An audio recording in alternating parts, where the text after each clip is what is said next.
Thank you for listening to this Podcast One production. Now available on Apple Podcasts, Podcast One, Spotify, and anywhere else you get your podcasts. On this episode of Killer Genes, part 2 of our investigation into the murder of Ash Rowell. When people die, there's one of 3 reasons, either sex, drugs, or money. But who would want the Texas beer mogul dead? We know from eyewitnesses that there were 2 people that night involved in Ash's murder. There was the person driving the car and the person who went to the door and killed Ash. Was Ash's death a business deal gone bad or something more sinister?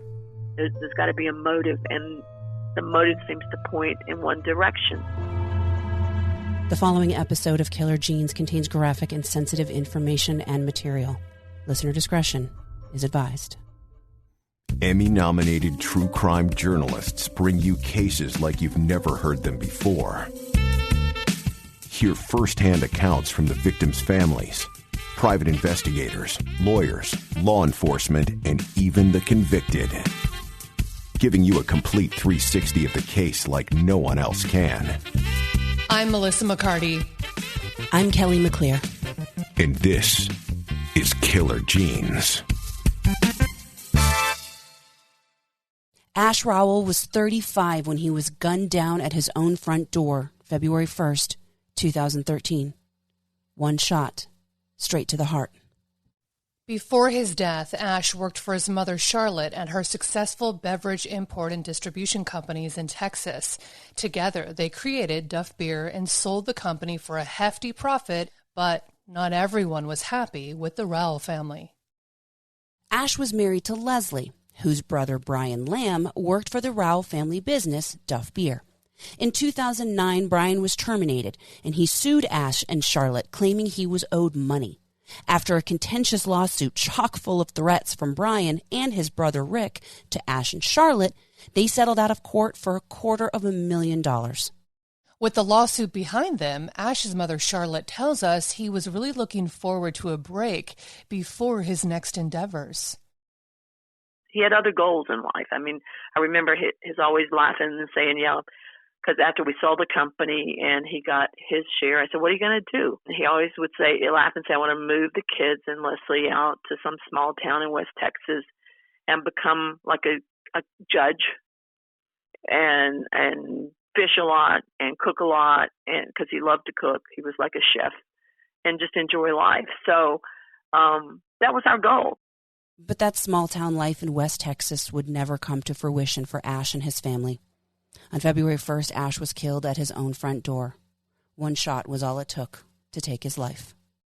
Okay, so I was told that Ash's stepson was playing in a nearby room, and the child reported that he heard his dad say something to someone, and the man said something back to him. But again, to my knowledge, the child was never interviewed, as to exactly what went on that night and what was said. So I believe Ash knew his killer. I think he identified. I don't think he would have opened the door for a stranger. And it's always bothered me that he was right there cleaning up the closet. The coat closet was right in front of the front door. But that wasn't the only thing about the night that bothered Charlotte. Ash was married to Leslie, and Leslie had 3 brothers. Brian Lam, the one that sued the Rowell family, Rick Lam, who we know sent threats to Charlotte and Ash, and Hugh Lam, who was an officer with the Houston Police Department. And Hugh was one of the first officers on the scene. Were you surprised, though, when he showed up on scene? Maybe so quickly? Hugh shows up, it seemed like maybe it had to be at least less than 10 minutes that Hugh showed up. And because I remember saying, how'd you get here so fast? And he said, I was having dinner close by. But they allowed Hugh to go back into Ash's home that night. And Hugh removed guns and he removed stuff from that house. And I mean, like, how do you allow a rookie cop to go back on the scene of his brother-in-law's death? I mean, I would say it's immediately a conflict of interest. I mean, I could understand Hugh being there to support his sister, but letting him touch evidence, potential evidence, letting him go into Absolutely. the crime scene. So, yeah, I mean, why was he even allowed to do that? And that wasn't even his jurisdiction. He had like 4 or 5 police officers, Hugh did, standing at my front gate and said to me, I'd like to post these guys here. You're going to have a cruiser in front of your home all night, but I'd like to search the grounds if you don't mind, to make sure nobody's back there. And they went all over my backyard. And I mean, I was aghast at the amount of power that they gave over to Hugh. And it wasn't just Hugh's actions the night of Ash's death, but also his comments that haunt Charlotte to this day. Hugh came to me with 2 comments that night that still, when I think about them, they still give me chills. And now this is probably, I'm just guessing because my time was totally blurred, but I'm guessing that we probably it was 10 or 11 o'clock that we got to the precinct and to the homicide department. And Hugh came to me and said, I just want you to know Ash didn't suffer at all. He said, when you get hit like that, you don't feel anything. You're numb.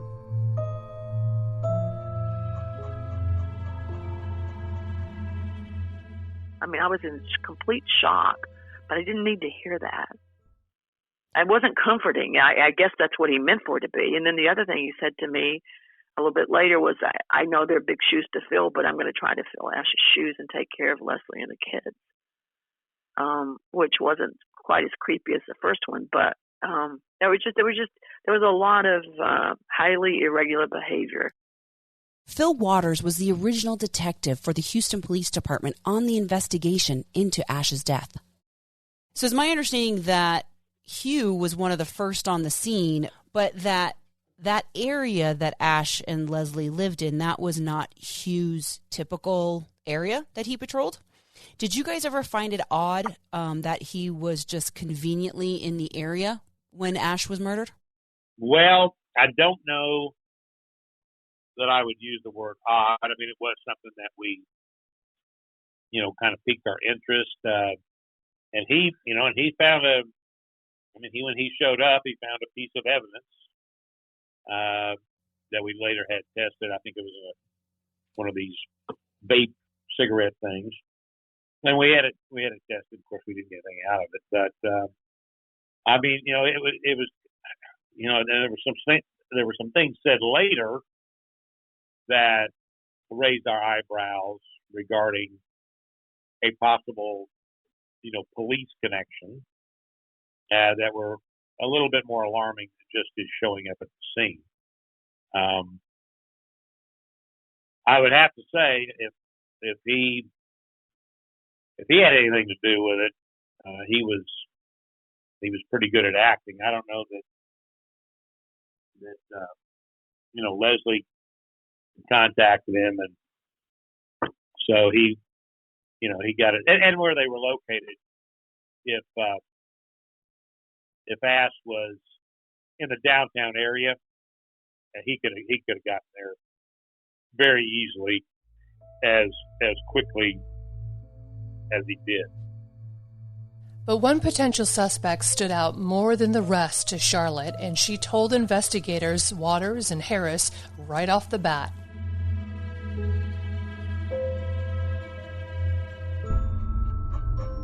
So you're taken down to Houston PD, and you are questioned. What types of things were they asking you? Well, the first thing, because I had told Brian Harris in my living room that both Brian and Rick had made threats and that Brian had sued us and was very unhappy. He felt like he had been cheated, although he never had any ownership in my company. And it was a bogus lawsuit. He still felt that he was cheated out of something. So I told them that you should go bring these two in and question them. So during my interrogation, there was basically the same questions you would do. Who do you think? Is there anyone that would want to harm your son, would want to murder your son? And when we got down to the station, they brought both, I don't know if they were mugshots, they brought pictures of Brian and Rick and said, are these the two that you're talking about? And this, during my interrogation, they asked me again, and I said yes. And I believe they might have had something to do with this. I can't imagine, to my knowledge, had no other enemies. He had no other people that didn't like him, but these two just wouldn't let go. So these were scary people, and these people had made threats. Melissa, I was able to obtain a copy of Charlotte's videotaped interview with the Houston Police Department, and let's just say she wasn't shy about her suspicions surrounding Brian Lam. So when you found out, or when you first heard about tonight, the incident that happened tonight, what was your first thought?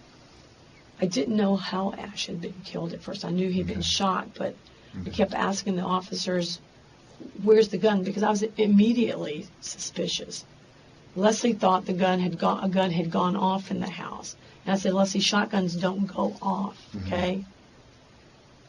And she said, well, I was cleaning the closet out at the front door, and I heard this loud bang. When I saw the trail of blood at the front door, something wasn't right there. And then I said, when my daughter came in, I said, Sam, I think he was murdered, and I know who did it. I mean, there's no doubt in my mind. And who did it? Brian and Rick Lam hired somebody to do it, I believe. And why would out of all those, what's the reasoning why Brian and Rick are the first people that jump into your mind? The first reason is because they'd already threatened to do this. Okay, so they have a history. They have a history of violence, and I'll be honest with you, I am scared to death now. They will come back. They will come back, and I don't know. I thank God that Ash didn't have his baby in his arms, because they would have killed her too. They're violent. They're both psychotic. I've seen behavior that's just, like in the deposition, totally psychotic. I mean, just the gestures and the looks and the everything. You could tell he was enraged then. Right. I'm afraid. I'm afraid for my safety, but most of all for my grandchildren and Leslie's safety. They're not stupid enough to come back tonight, but left on the streets, they will come back and they will get us.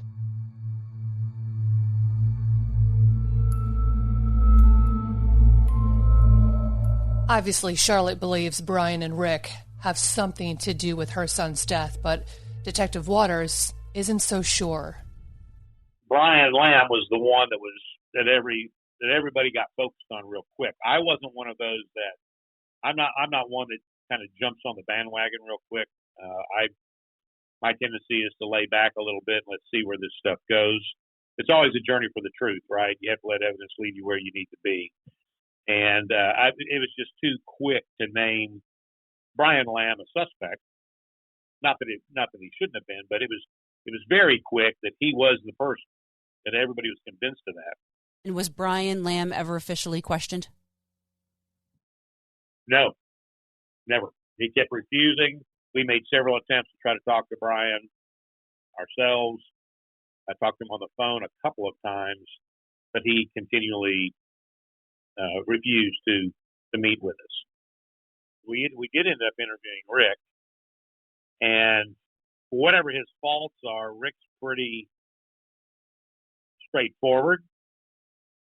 He, of course, in our interview with him, he, in our opinion, did not appear to be being deceptive. Now, he's either just a great liar, which is possible, or he was telling the truth. And so we walked out of there eliminating him as a suspect in terms of the actual shooting. So the night of Ash's murder, Houston PD brings in Ash's mother, Charlotte, for questioning, as well as Leslie. Did anything come out of those interview sessions?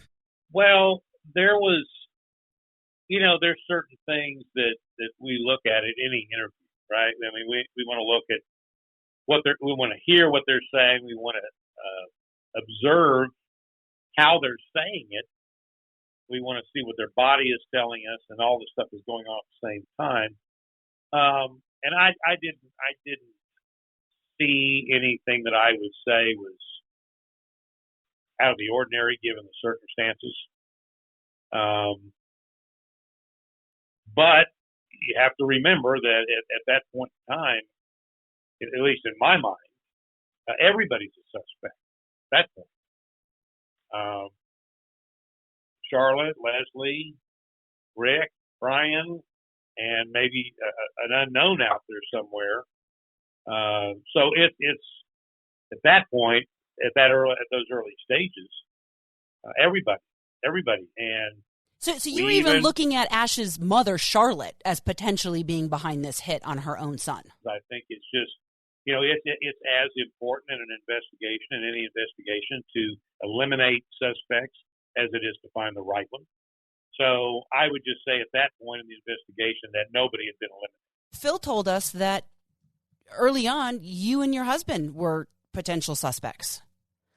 Did you know that? They scattergunned. Yeah, I absolutely know that. I mean, they scattergunned everyone. Like my daughter, her partner, my husband, myself. It was, if it hadn't been such a horrible thing, it would almost have been comical. But I understand in any murder situation that everyone's a suspect until they're weeded out. That he said that maybe I was angry with Ash about something. Well, I wasn't angry with Ash. I would never have harmed a hair on Ash's head.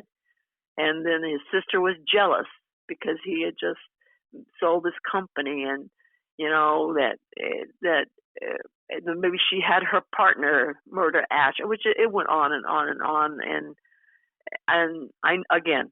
I understand. That's why I took a lie detector test, because I'm like, guys, I have nothing to hide, and neither does anyone else here except the person who killed Ash, and you need to go find that person. So with investigators ruling out Rick as the actual shooter and Brian Lam refusing to speak with detectives Waters and Harris, that leaves just one other person close to Ash that they needed to speak with. So go with me on this for a second. When it comes to his wife, Leslie, get in her mindset. If she did have some role in this, or some knowledge of it, or even the possibility that it was brewing within the family, right? Why would she, in that mindset, if she did play a role? Well, I'll take it a step further. We even came up with a scenario that Leslie was there in the house and went outside while the kids were in the kitchen area, dining area, eating pizza. Knocked on the door, got asked to come to the door, and shot him. Hid the weapon, then went back in and took up the party. By the time Ash comes walking in the door, walking in there and dying. So trust me, we looked at all the scenarios that of possibilities that she thought he screwed around on somebody, and then he, she went and got somebody to go do this thing, or she told Rick, and Rick got pissed, and he came over and took care of this. I mean, there were all sorts of scenarios where Leslie could have played a role, and we could never put her in one that made, when we took a step back and looked at it with some objectivity, that we could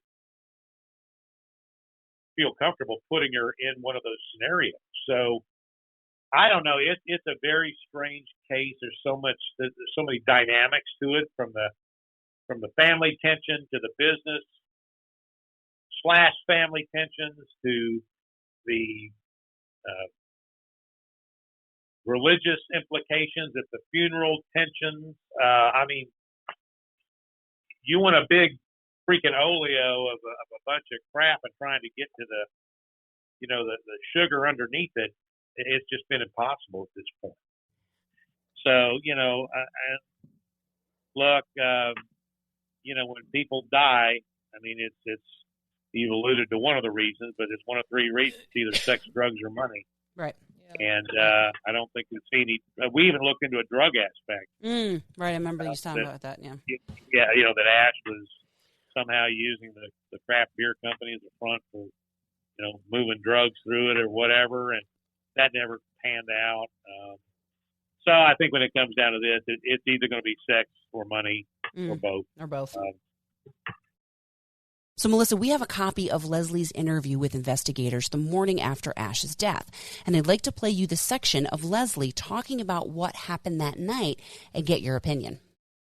But then I heard a bang, and I thought something might have fallen on Ash, but then I remember knowing instantly, well, that's strange, because then he knows when things, like, you run into something, we always say, we're okay, because we've got kids. And Right. But he didn't say anything, so the next thing I see is him running towards the family room, because there's double glass doors, and he goes, and I ran over there, and he collapsed, and there was blood spewing out of his chest.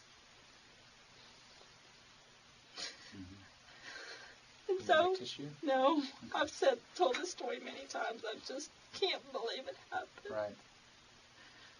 So then I ran over to him, and I was like, oh my God, what happened? Oh my God. And he said, they got me.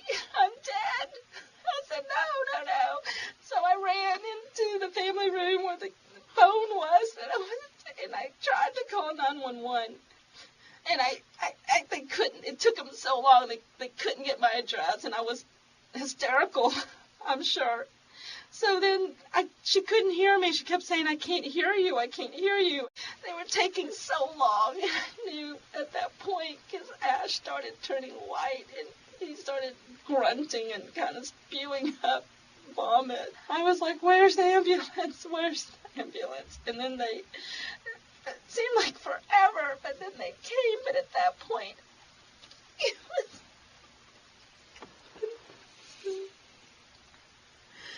He said, they got me, I'm dead. I couldn't believe it. To me, this sounds so genuine as a grieving, traumatized wife, and I can only imagine what was going through her head, especially hearing those chilling last words. Well, yeah, and the real interesting part about her interview is who she thinks they are. When you say he said they got me, okay, did he mention anybody's name? No, but I know. Well, okay, he didn't specify a person. He said they got me. Okay. What does they mean to you? They means Brian and Rick. And Brian and Rick are? My brothers, my older brothers. Okay. I'm the youngest in the family. Right. And what makes you automatically think of Brian and Rick? Because everyone loved my husband. Right. And they threatened us in the past. And we've been afraid of them. And just like in the deposition audio we heard in the last episode, Leslie tells investigators about the threats before and during the lawsuit from both Brian and Rick. Do you want to know when the threats started happening? Mm-hmm. So that happened, and then I remember Brian, seeing Brian one day, and he was just fuming. He was like, your effing husband, I'm going to get him, you're stealing my money, blah, blah, blah. Rick sent me a text to my cell phone, same number, saying, and I don't recall, I kept it for so long, it was painful to read. Okay. It was along the lines of Ash and his mom, or Ash is not going to get away with this. I'm going to get him. Okay. And what does that mean to you? It meant that I'm gonna kill him, or I'm gonna assault him. Did he ever make specific types of threats? Like, did he ever say that he was going to do anything in particular to your husband, or any kind of specifics, or was it just general? I'm going to kill your husband. He said that. I'm going to kill Charlotte, your mother-in-law, too. Yes. He said that directly? Yes. Okay. He even wore guns, and he would flash it at us. And this is Brian? Rick. If you could describe Rick, his personality, his total, person, in a few words, what would they be? Psychopath. And why do you say that? He likes to brag about, everything that, inflicting pain on people. And like Charlotte, Leslie has her theory on who was at the door that night. My husband would have never opened the door if it was them. Absolutely. They hired someone, absolutely, with no reservation. I know that. I mean, I didn't see it, but that is absolutely... Everybody loved Ash. He was so loving. It sounds like to me that Leslie is actually implicating her brothers, or it possibly could be her brothers, and that she fears them. And I can't imagine what that feels like, to be in that position as a mother with a murdered husband and thinking or knowing your brothers had something to do with it. It would be the ultimate family betrayal.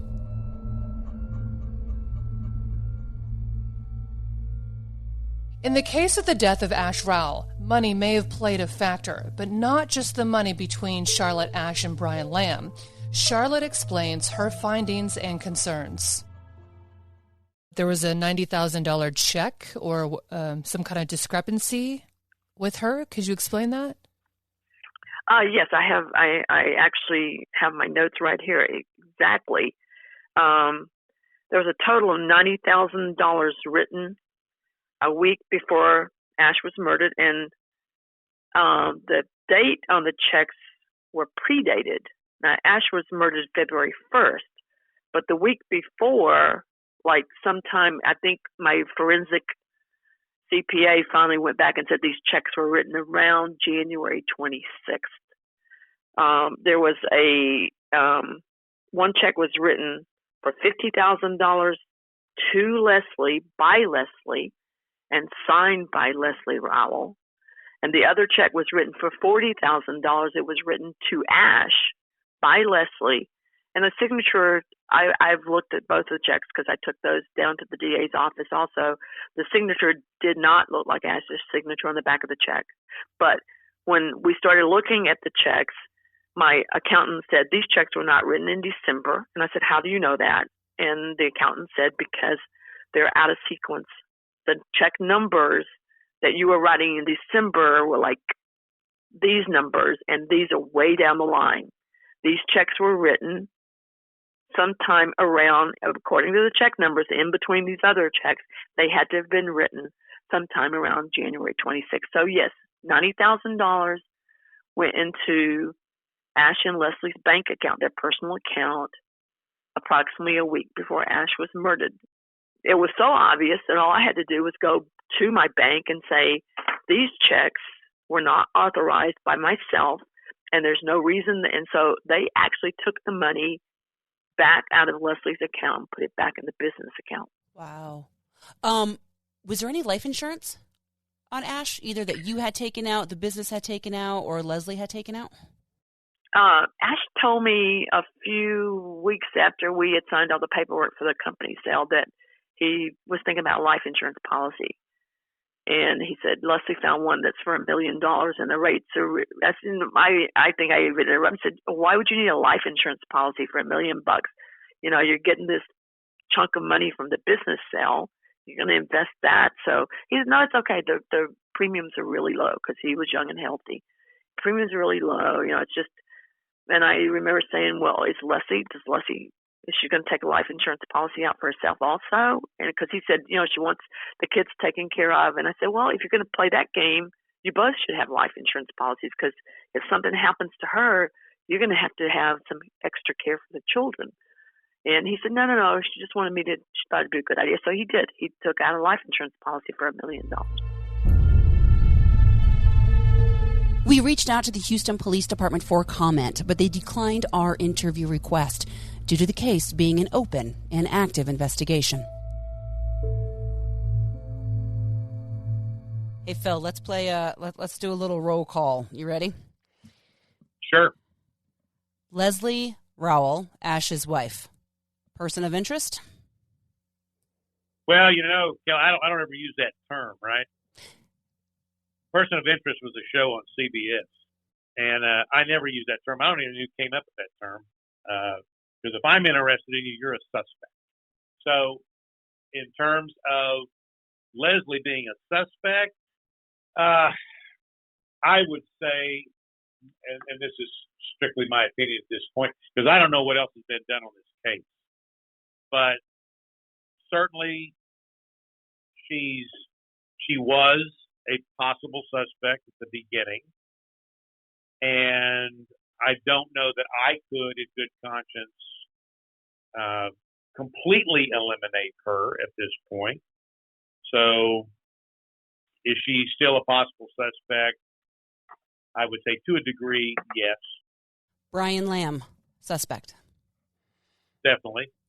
Rick Lam. Rick's kind of a weird, that's a weird situation there. I would feel almost, and I think my partner, I think Brian would agree with me, that we could, at least at this stage, in effect, eliminate him. Hugh Lam. Well, again, with all the stuff, the firearm possibly being a police officer's gun, and that's the way it was phrased, and that kind of stuff.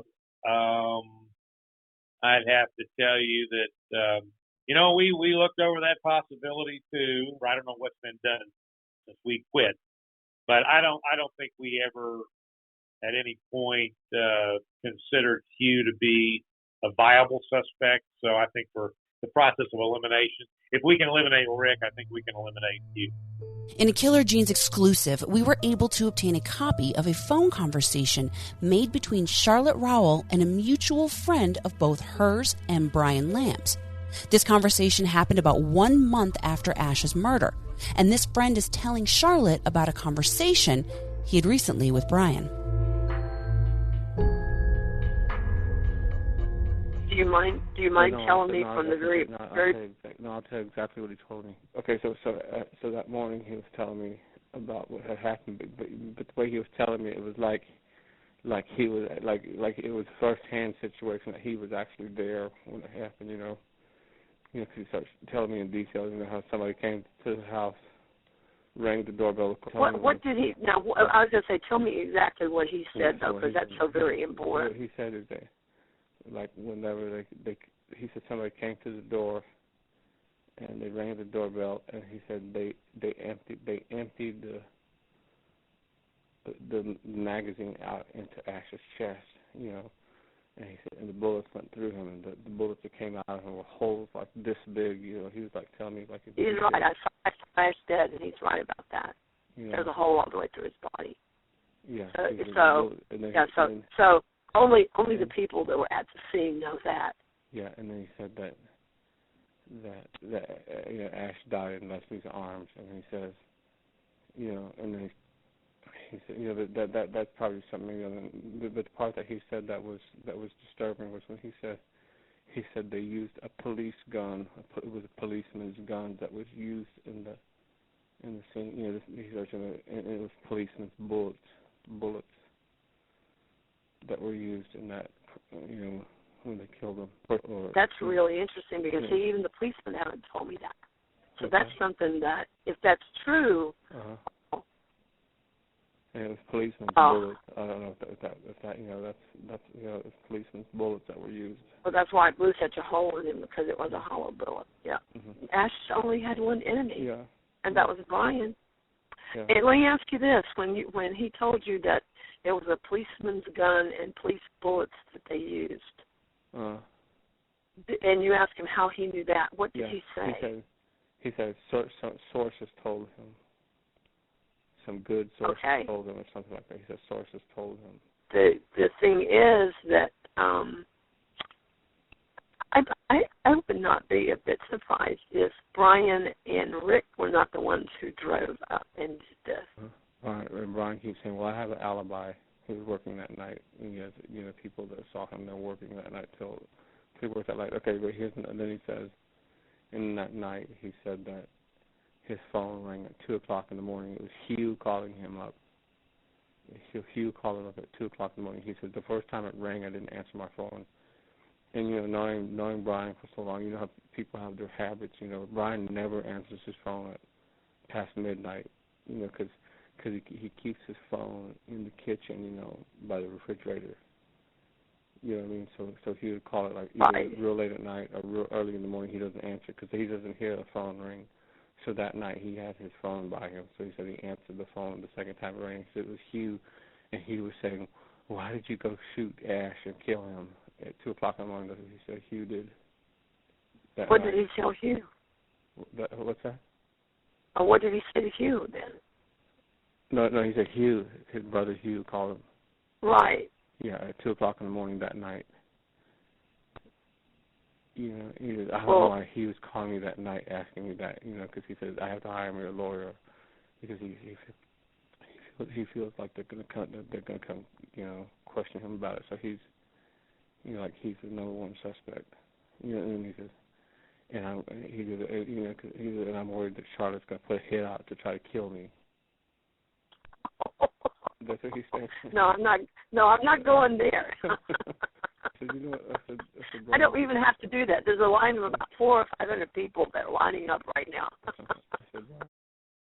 Melissa, do you find it interesting that Brian knew so much about Ash's death? I do, especially the part about it being a police officer's gun, which Detective Waters did talk about earlier, but I just think that information was kept close to the investigation for a long time.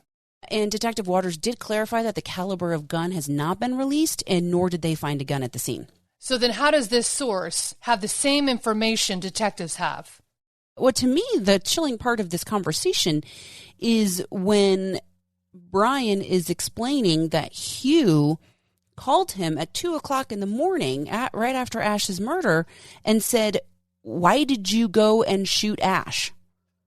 So it sounds like even Brian's own brother, Hugh, suspected that Brian might have had something to do with Ash's murder. Right. Regardless, the one thing that I can't get past, how dare they allow Brian Lam? How did they not force him to come in and sit down and answer questions? They had more than enough to go after him, at least for questioning. As of this time, Brian Lam nor Rick Lam have officially been named as suspects for the death of Ash Rowell. Detective Waters has since retired from the Houston Police Department and now runs his own private investigation firm in Houston, but the murder of Ash Rowell has always stuck with him.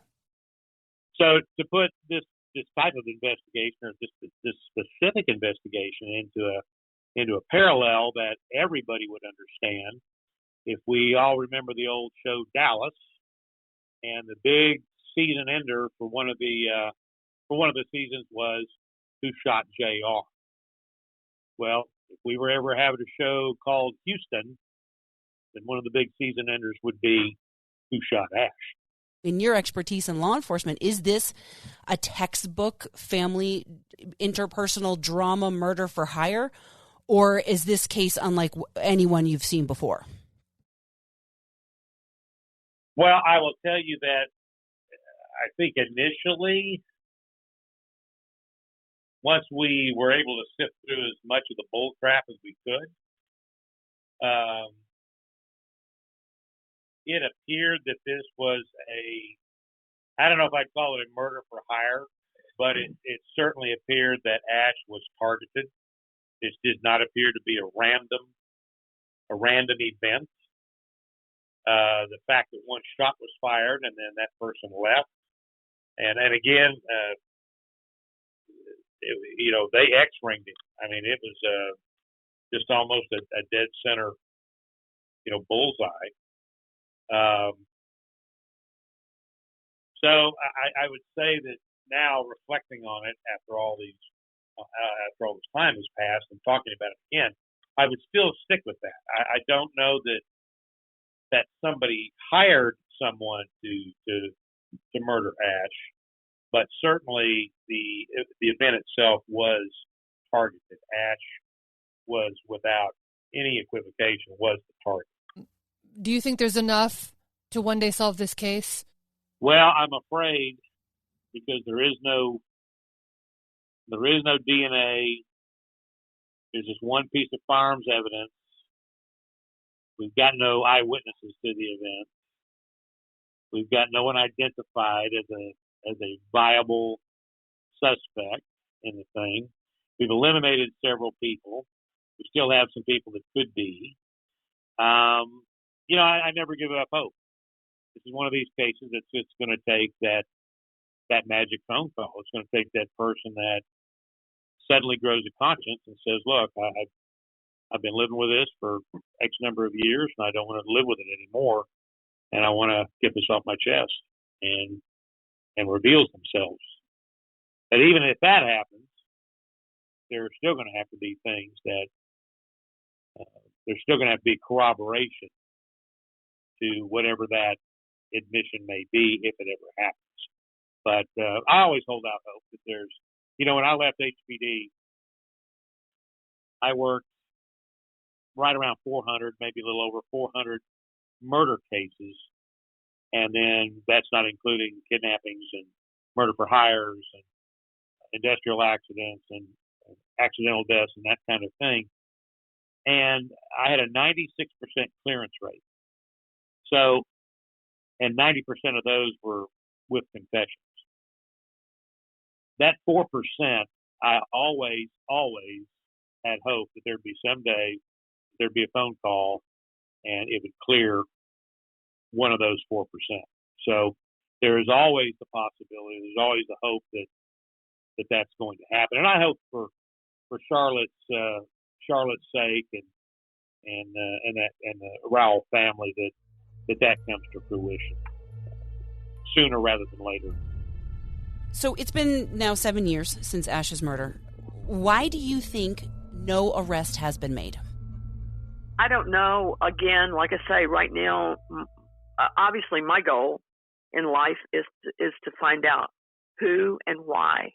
And even more importantly than the who is the why. I mean, what makes someone so evil, so greedy, or so obsessed with hatred that they want to take someone's life? I mean, Ash had never done anything bad to anyone in his life. Certainly not to deserve being murdered in front of his own children. Again, we go back to the motives of money. If somebody feels like they were cheated out of money, or somebody's going to profit a lot of money from Ash's death, or they're just greedy and they hate the fact that he made a lot of money selling this company, whatever. It seems like it's a vendetta or whatever. There's got to be a motive, and the motive seems to point in one direction. It doesn't seem to point toward any kind of business dealings. What do you miss most about Ash? His laugh. He had and his hugs. I mean, he had absolutely one of the best laughs and hugs in the world. And again, he was a happy person. Those are the things I miss most. Is the big personality, the big person that he was, and the caring person. Just totally always there for anybody who needed him, and he would have done anything for any. He would give the shirt off his back to anybody that he thought had a need for it. So he's missed, and I hope his children are growing up with his memories, and that someday we'll find out who did this horrific thing, and that they will be punished. There's nothing. It's not about being vindictive or getting even. I just want to have this evil person or persons. I want to have them outed, and I want them to feel some of the pain that maybe Ash felt as he lay dying, and he knew he was dying. So, Charlotte, one last question. If you have any message for the person or persons responsible for Ash's murder, what are they?